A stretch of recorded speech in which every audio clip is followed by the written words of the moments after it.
భారత మహిళల క్రికెట్ జట్ ఛాంపియన్గా మారిన తర్వాత మన దేశంలో అటు ప్రధాని మోదీని కూడా కలిసిన తర్వాత ఆ క్రీడాకారులందరూ కూడా 15 మంది సభ్యులందరూ కూడా ఎవరింటికి వారు వెళ్తున్నారు, ఎవరి రాష్ట్రానికి కూడా వాళ్ళు వెళ్ళారు. ఈ నేపథ్యంలో మన తెలుగు తేజం శ్రీచరణి కూడా వచ్చేసింది, ఆంధ్రప్రదేశ్కి వచ్చేసింది. ఈ సందర్భంగా ప్రపంచ కప్ కైవసం చేసుకోవడంలో టీమిండియా కీలక పాత్ర పోషించినటువంటి శ్రీచరణి అద్భుతమైనటువంటి బౌలింగ్ పర్ఫార్మెన్స్తో ఎదుటి జట్టు పరుగులు చేయడంలో పూర్తిగా కకావికలం కావడంలో కీలక పాత్ర పోషించినటువంటి శ్రీచరణి అదేవిధంగా కీలక సమయంలో కీలకమైనటువంటి వికెట్లు పడగొట్టి ఈరోజు టీమిండియా వన్డే ప్రపంచ గెలవడంలో కీలక పాత్ర పోషించింది శ్రీచరణి.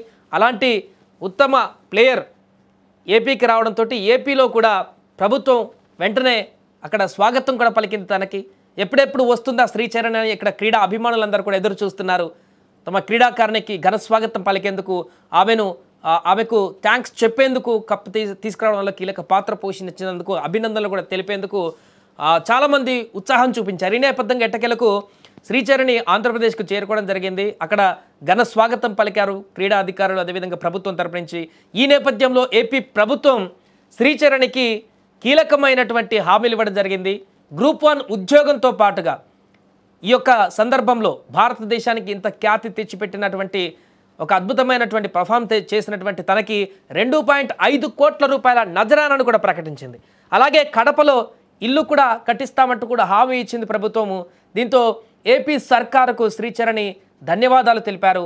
అదే రకంగా కాసేపు ముఖ్యమంత్రి చంద్రబాబు నాయుడు గారితో కూడా శ్రీచరణి మాట్లాడడం జరిగింది, వారితో ముచ్చటించడం జరిగింది. టోర్నమెంట్కి సంబంధించి అంటే ఆ గెలుపుకు సంబంధించి ఏ రకమైనటువంటి ప్రణాళికలు లేకుంటే క్రికెట్ ప్రయాణానికి సంబంధించి మాట్లాడడం జరిగింది. ఈ నేపథ్యంలో చంద్రబాబుతో మాట్లాడినటువంటి అంశాలకు సంబంధించి శ్రీచరణి ఆ యొక్క విషయాలను గుర్తు చేసుకుంటూ కొంత భావోద్వేగానికి గురైందని చెప్పవచ్చు.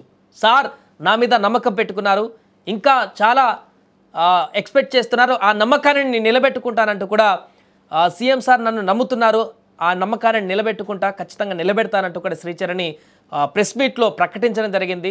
అంటే ఆ నేపథ్యంలో చంద్రబాబు గారితో మాట్లాడినటువంటి సందర్భంలో శ్రీచరణి యొక్క ప్రతిభని ముఖ్యమంత్రి అక్కడ గమనించి తను ఈ యొక్క ప్రపంచ కప్ ఫైనల్ విజేతగా నిలిచినంత మాత్రాన ఇంతటితో అయిపోలేదు, ఇంకా చాలా శిఖరాలను అధిరోహించేటువంటి సత్తా నీలో ఉంది, ఇంకా అద్భుతమైనటువంటి కెరీర్ని ముందుకు తీసుకువెళ్ళేటువంటి ఆ యొక్క స్టఫ్ నీ దగ్గర ఉంది, నువ్వు ఆ నమ్మకాన్ని నిలబెట్టాలి, ఇంకా ముందుకు ఎదగాలి అని చెప్పేసి ముఖ్యమంత్రి అక్కడ చెప్పినట్టుగా కనపడుతుంది శ్రీచరణి చెప్పిన మాటలను బట్టి చూస్తే. అందుకే సార్ నన్ను నమ్ముతున్నారు, ఇంకా ఆ యొక్క నమ్మకాన్ని మరింతగా నిలబెడతానని మాట కూడా ఇచ్చాను, ఖచ్చితంగా ఆ దిశగా నా యొక్క ప్రణాళికలు ఉంటాయంటూ కూడా శ్రీచరణి చెప్పారు. అంతేకాకుండా అక్కడ ఆంధ్రప్రదేశ్ ప్రజల అభినందనలు, వారి నుంచి వస్తున్నటువంటి రెస్పాన్స్ కూడా చాలా అద్భుతంగా భావిస్తున్నానంటుగా కొంత భావోద్వేగానికి కూడా గురయ్యారు. చాలా గొప్పగా అనిపిస్తుంది, వీరి యొక్క అభిమానానికి ధన్యవాదాలంటూ కూడా చెప్తున్నారు అక్కడ వచ్చినటువంటి క్రీడాకారుల అభిమానులు. కానీ రాష్ట్ర వ్యాప్తంగా 2 తెలుగు రాష్ట్రాల వ్యాప్తంగా కూడా ప్రజలు ఇస్తున్నటువంటి మద్దతు కానీ, శ్రీచరణికి అభినందనలు తెలుపుతున్నటువంటి తీరు కానీ, తనకి ధన్యవాదాలు తెలుపుతున్నటువంటి తీరు కానీ, టీమిండియాకి వరల్డ్ కప్ సాధించడంలో తను చేస్తున్నటువంటి కృషికి కానీ, తనకు వస్తున్నటువంటి ప్రశంసల పట్ల చాలా ధన్యవాదాలు తెలియజేస్తుంది, అందరికీ థ్యాంక్స్ చెప్తుంది, అందరికీ వినయపూర్వకంగా ధన్యవాదాలు కూడా తెలియజేస్తున్నటువంటి సందర్భం ఉంది. ఈ నేపథ్యంలో ఆంధ్రప్రదేశ్ క్రికెట్ వారికి కూడా అసోసియేషన్ వారికి సంబంధించి కానీ, చిన్నప్పటి నుంచి తను క్రికెట్ నేర్చుకున్నటువంటి వాళ్ళకి సంబంధించి కానీ అందరినీ కూడా వారందరికీ ప్రత్యేక ధన్యవాదాలు, నా తల్లిదండ్రులకు కూడా ధన్యవాదాలు అంటూ కూడా ప్రెస్ మీట్లో తన యొక్క భావోద్వేగాన్ని వివరించుకున్నటువంటి సందర్భం ఉంది. ఒకసారి శ్రీచరణి మాట్లాడినటువంటి అంశం కూడా ఉంది, వారు ఒకసారి ఏం మాట్లాడిందో చూద్దాం.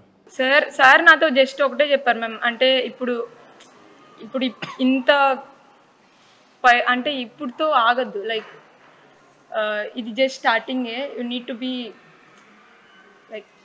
బీ మోర్, లైక్ అంటే ఇంకా నువ్వు ఇంకా చేయగలవు, so you can do more అనేసి చెప్పారు.